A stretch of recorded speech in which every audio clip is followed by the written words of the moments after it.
Non. Bon, bonjour à tous. Donc aujourd'hui, je vais vous parler donc de ma réaction suite à l'événement d'hier, à savoir les FC 264. On attendait effectivement le fameux combat, la fameuse confrontation entre Dustin Poirier et Conor McGregor. Concernant McGregor, effectivement, ça faisait effectivement quelques mois qu'il il a fait après une longue période, enfin après une petite période, on va dire, une courte période où il avait pas combattu.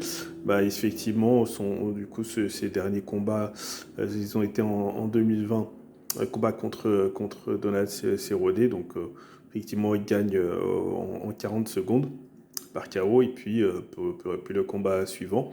Donc cette année, il se retrouve face à Dustin Poirier, donc il perd.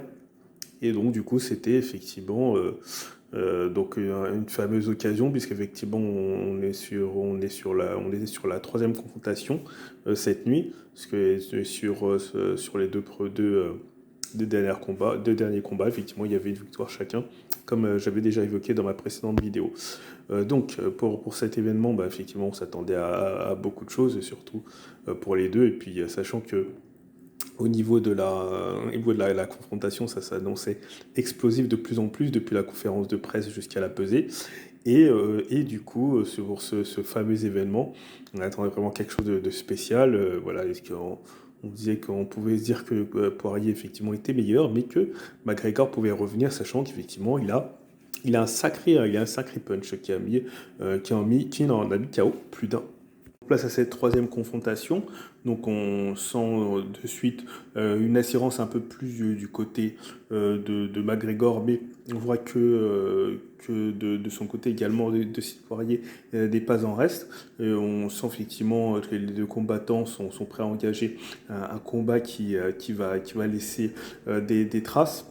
Mais en tout cas, au niveau de McGregor, sur la posture qu'il tient et qu'on a pu peut-être ressentir un peu plus, par exemple, au niveau de sa confrontation avec Khabib, même si effectivement il a à peu près la même posture, on ressent l'esprit du Conor d'avant, et ça fait plaisir. Donc on est en droit de se dire qu'on va sûrement passer effectivement une bonne soirée, on va peut-être avoir une surprise. On est reparti sur un bon élan au niveau des combattants, et il y a une toute petite chose qui se passe au moment où Poirier repart sur les crochets. McGregor sent un de ses pieds s'affaisser légèrement. Et du coup, il se passe quelque chose d'assez inédit. Donc, au moment où Poirier, effectivement, envoie les coups, et Conor est prêt à répondre, donc proche de la cage. Au niveau de la caméra, il est plutôt sur la droite. Conor donc subit donc un report, un affaissement de sa jambe, donc tombe. Poirier enchaîne, donc la sonnerie retentit.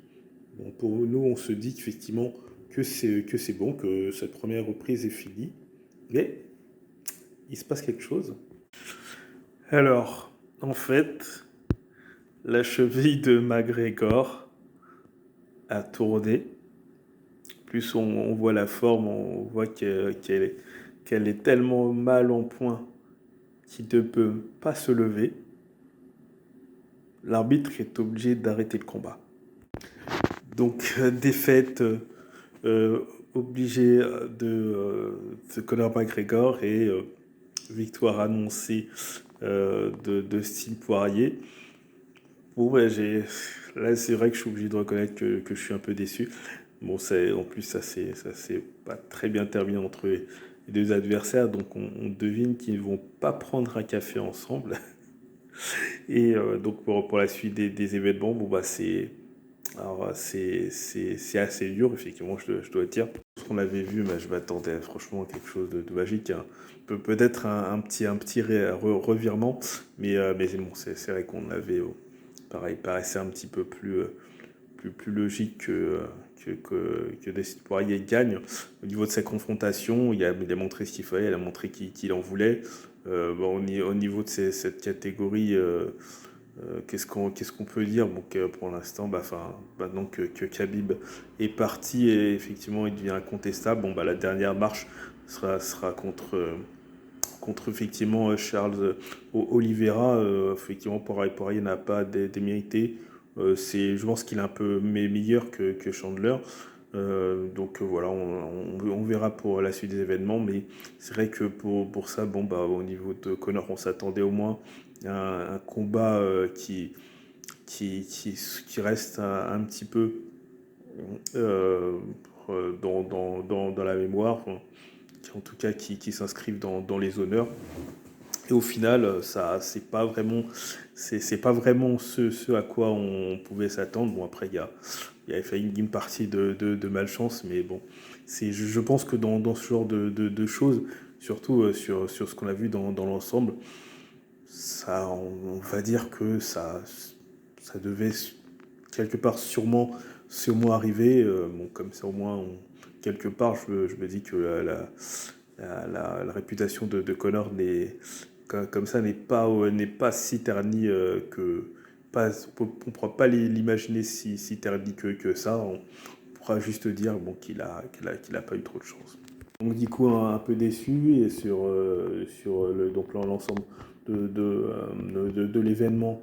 Il y aura finalement la vraie, ce qui reste plutôt comme la vraie l'attraction la plus notable, c'est plutôt la performance de Sean O'Malley contre Moutinho. Sean O'Malley a été prudent. Moutinho a encaissé les coups, il a encaissé plus qu'on pourrait imaginer. Du coup, on est sur un combat qui est parti vraiment sur beaucoup de jabs, quelques coups de pied. Mais donc au final, Victor O'Malley, l'arbitre est obligé d'arrêter le combat. Donc Sean O'Malley repart toujours avec une victoire. Bon, il aurait voulu avoir une victoire spectaculaire, KO, comme il aime. Surtout qu'effectivement, avec ses coups de pied esthétiques, mais on a vraiment des beaux KO. Donc c'est pas plus mal. Mais bon, là, en tout cas, effectivement, son adversaire Moutinho, il semblait pas du tout avoir peur. Mais les coups qu'il a pris, c'est hallucinant quand même, réussir à tenir comme ça. Bon, finalement, c'est pas plus mal que l'arbitre arrête le combat. Ensuite, pour le dernier combat, on a eu Stephen Wonderboy Thompson contre Gilbert Burns. Donc Gilbert Burns, il a eu l'avantage au sol. Et du coup, victoire par décision. Mais bon, même si dans tous les cas, Stephen Thompson, c'est toujours le combattant qu'on aime, surtout qu'en plus il a une chaîne YouTube où il décrit bien effectivement les combats, les stratégies. C'est intéressant à voir techniquement. Donc voilà, pour l'ensemble. Et puis voilà, au niveau du tournoi, c'était surtout effectivement cette affiche, la grosse affiche qu'on attendait entre Dustin Dustin Poirier et Conor McGregor, donc qu'on attendait. On s'attendait vraiment à un petit retour de McGregor, mais bon, je crois que là, il va falloir qu'on se fasse une raison. On verra plus le Conor qu'on avait imaginé il y a quelques voilà, il y a quelques années. Elle reste toujours fort maintenant. Que va-t-il faire par la suite? Quand va se passer la prochaine entente entre lui et l'UFC? Ça va être particulier. Voilà. Donc c'était ma réaction concernant l'UFC 264. Si vous avez aimé, mettez le pouce s'il vous plaît. Puis n'hésitez pas à vous inscrire, à vous abonner à ma chaîne pour recevoir de prochaines notifications. Donc je vous laisse et je vous dis tous à très bientôt. Ciao.